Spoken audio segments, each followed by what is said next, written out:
Chapter 23. Henrique. About this time, St. Clair's brother Alfred, with his eldest son, a boy of 12, spent a day or two with the family at the lake. No sight could be more singular and beautiful than that of these twin brothers. Nature, instead of instituting resemblances between them, had made them opposites on every point, yet a mysterious tie seemed to unite them in a closer friendship than ordinary. They used to saunter arm in arm up and down the alleys and walks of the garden.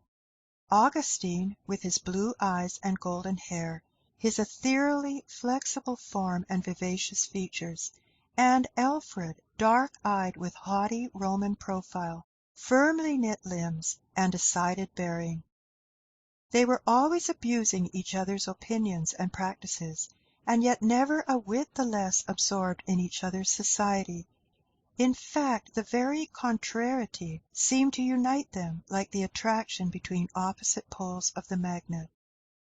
Henrique, the eldest son of Alfred, was a noble, dark-eyed, princely boy, full of vivacity and spirit, and from the first moment of introduction seemed to be perfectly fascinated by the spirituelle graces of his cousin Evangeline. Eva had a little pet pony of a snowy whiteness. It was easy as a cradle and as gentle as its little mistress, and this pony was now brought up to the back veranda by Tom, while a little mulatto boy of about 13 led along a small black Arabian, which had just been imported at great expense for Henrique. Henrique had a boy's pride in his new possession, and as he advanced and took the reins out of the hands of his little groom, he looked carefully over him, and his brow darkened. "What's this, Dodo, you little lazy dog? You haven't rubbed my horse down this morning." "Yes, massa," said Dodo submissively. "He got that dust on his own self." "You rascal, shut your mouth," said Henrique, violently raising his riding-whip. "How dare you speak?" The boy was a handsome, bright-eyed mulatto of just Henrique's size, and his curling hair hung round a high, bold forehead. He had white blood in his veins, as could be seen by the quick flush in his cheek and the sparkle of his eye as he eagerly tried to speak. "Mas'r Henrique," he began. Henrique struck him across the face with his riding-whip, and seizing one of his arms, forced him onto his knees and beat him till he was out of breath. "There, you impudent dog! Now will you learn not to answer back when I speak to you? Take the horse back and clean him properly. I'll teach you your place." "Young massa," said Tom, "I spects what he was gwine to say was, that the horse would roll when he was bringing him up from the stable.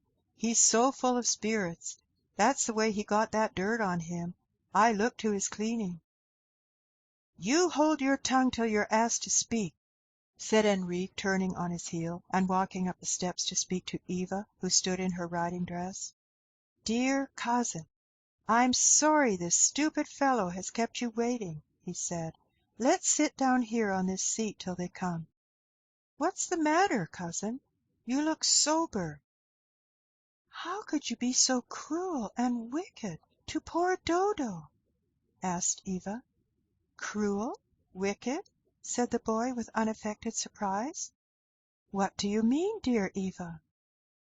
"I don't want you to call me dear Eva when you do so," said Eva. "Dear cousin, you don't know Dodo. It's the only way to manage him. He's so full of lies and excuses.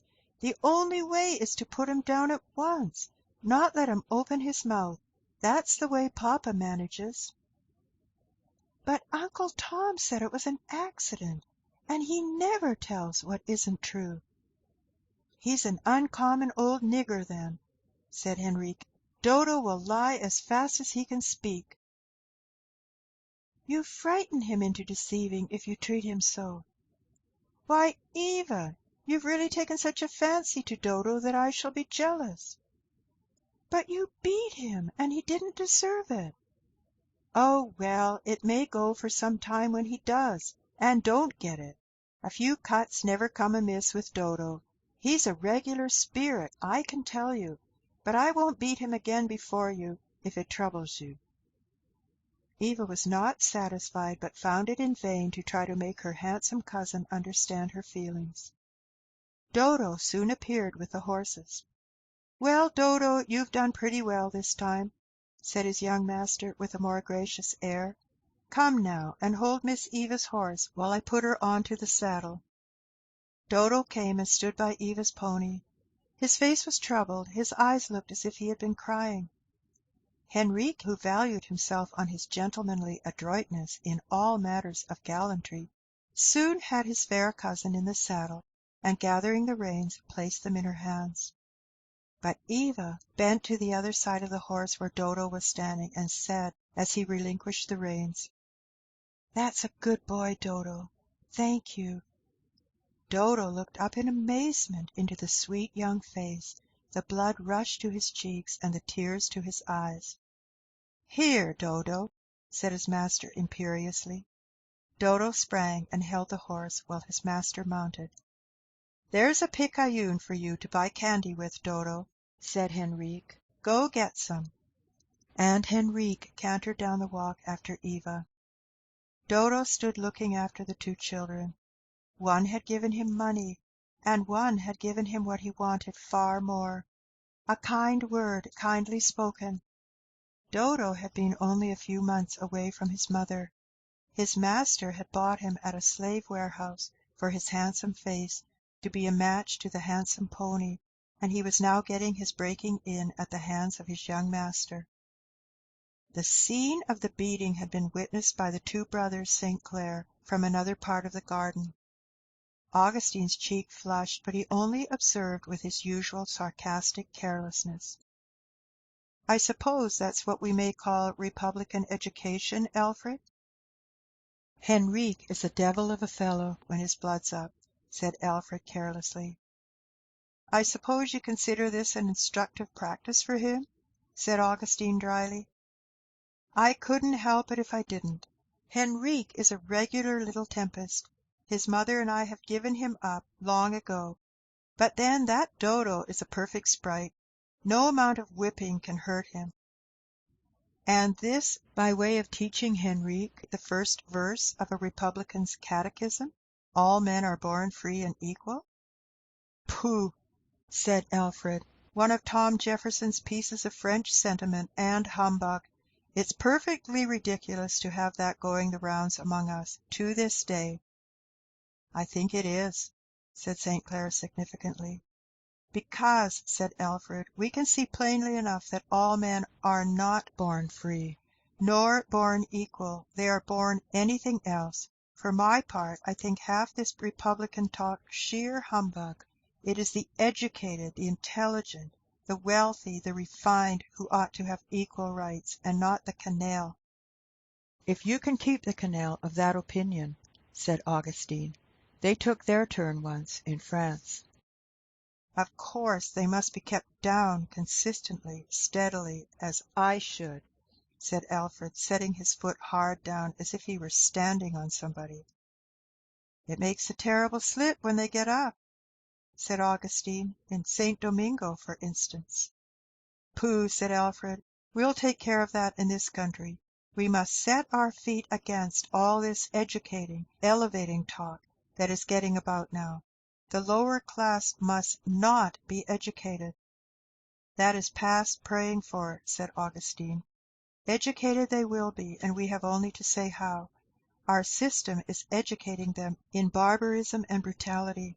We are breaking all humanizing ties, and making them brute beasts, and if they get the upper hand, such we shall find them." "They shall never get the upper hand," said Alfred. "That's right," said St. Clair. "Put on the steam, fasten down the escape valve, and sit on it, and see where you'll land." "Well," said Alfred, "we will see. I'm not afraid to sit on the escape valve as long as the boilers are strong and the machinery works well." The nobles in St. Louis XVI's time thought just so, and Austria and Pius IX think so now, and some pleasant morning you may all be caught up to meet each other in the air when the boilers burst. Deus declarabit, said Alfred, laughing. I tell you, said Augustine, if there is anything that is revealed with the strength of a divine law in our times, it is that the masses are to rise and the underclass become the upper one. That's one of your red Republican humbugs, Augustine. Why didn't you ever take to the stump? You'd make a famous stump orator. Well, I hope I shall be dead before this millennium of your greasy masses comes on. Greasy or not greasy, they will govern you when their time comes, said Augustine, and they will be just such rulers as you make them. The French noblesse chose to have the people sans culottes, and they had sans culotte governors to their heart's content. The people of Haiti. Oh, come, Augustine, as if we hadn't had enough of that abominable, contemptible Haiti. The Haitians were not Anglo-Saxons. If they had been, there would have been another story. The Anglo-Saxon is the dominant race of the world, and is to be so. Footnote: in August 1791, as a consequence of the French Revolution, the black slaves and mulattoes on Haiti rose in revolt against the whites, and in the period of turmoil that followed, enormous cruelties were practiced by both sides. The Emperor Dessalines, come to power in 1804, massacred all the whites on the island. Haitian bloodshed became an argument to show the barbarous nature of the Negro, a doctrine Wendell Phillips sought to combat in his celebrated lecture on Toussaint Louverture. Well, there is a pretty fair infusion of Anglo-Saxon blood among our slaves now, said Augustine. There are plenty among them who have only enough of the African to give a sort of tropical warmth and fervour to our calculating firmness and foresight. If ever the San Domingo hour comes, Anglo-Saxon blood will lead on the day. Sons of white fathers, with all our haughty feelings burning in their veins, will not always be bought and sold and traded. They will rise and raise with them their mother's race. Stuff, nonsense! Well, said Augustine, there goes an old saying to this effect: as it was in the days of Noah, so shall it be. They ate, they drank, they planted, they builded, and knew not till the flood came and took them all. On the whole, Augustine, I think your talents might do for a circuit rider, said Alfred, laughing. Never you fear for us. Possession is our 9 points. We've got the power. This subject race, said he, stamping firmly, is down and shall stay down. We have energy enough to manage our own powder. Sons trained like your Henrique will be grand guardians of your powder magazine, said Augustine. So cool and self-possessed. The proverb says, they that cannot govern themselves cannot govern others. There is a trouble there, said Alfred thoughtfully. There's no doubt that our system is a difficult one to train children under. It gives too free scope to the passions altogether, which in our climate are hot enough. I find trouble with Henrique. The boy is generous and warm-hearted, but a perfect firecracker when excited. I believe I shall send him north for his education, where obedience is more fashionable, and where he will associate more with equals and less with dependents. Since training children is the staple work of the human race, said Augustine, I should think it is something of a consideration that our system does not work well there. It does not for some things, said Alfred. For others, again, it does. It makes boys manly and courageous, and the very vices of an abject race tend to strengthen in them the opposite virtues. I think Henrique now has a keener sense of the beauty of truth from seeing lying and deception, the universal badge of slavery. A Christian-like view of the subject, certainly, said Augustine.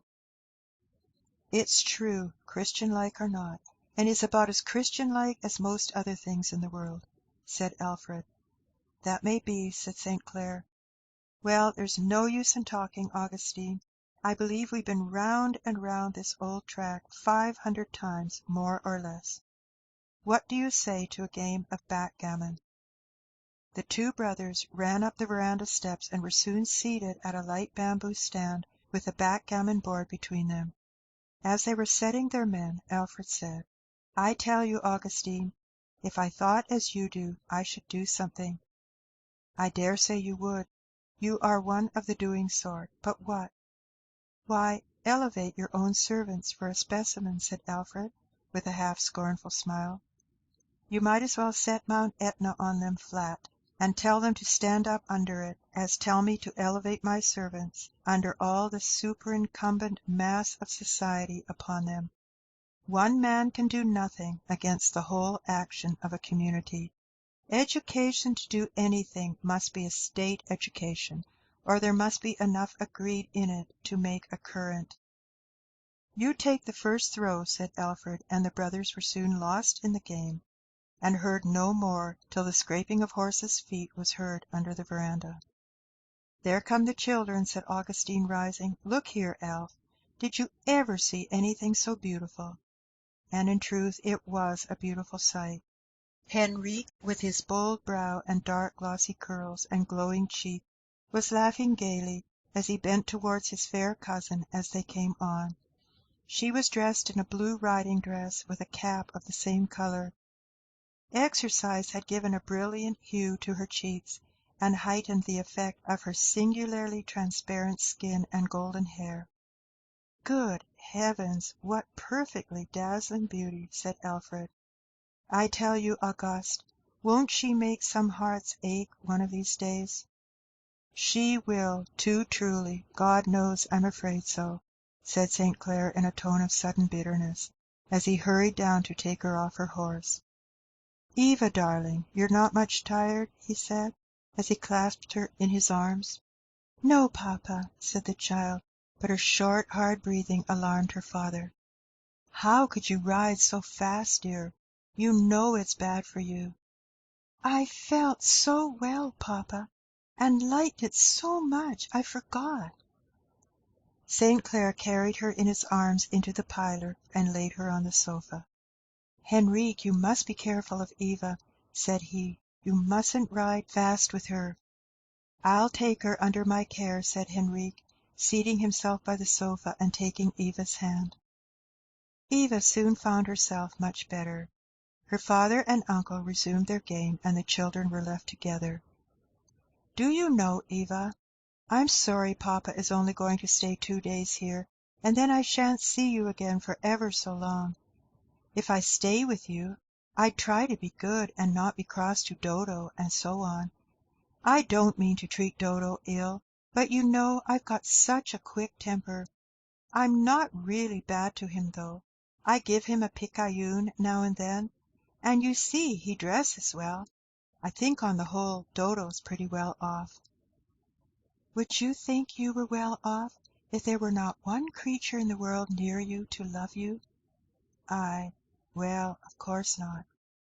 "And you have taken Dodo away from all the friends he ever had, and now he has not a creature to love him. Nobody can be good that way."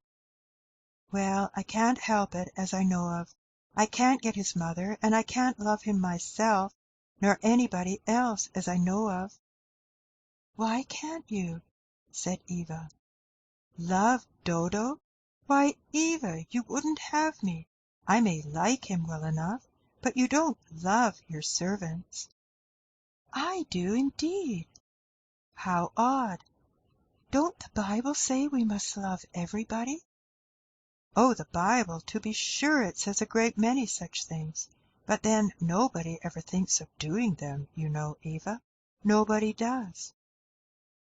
Eva did not speak. Her eyes were fixed and thoughtful for a few moments. "At any rate," she said, "dear cousin, do love poor Dodo, and be kind to him for my sake." "I could love anything for your sake, dear cousin, for I really think you are the loveliest creature that I ever saw." And Henrique spoke with an earnestness that flushed his handsome face. Eva received it with perfect simplicity, without even a change of feature, merely saying, "I'm glad you feel so, dear Henrique. I hope you will remember." The dinner bell put an end to the interview. End of chapter 23.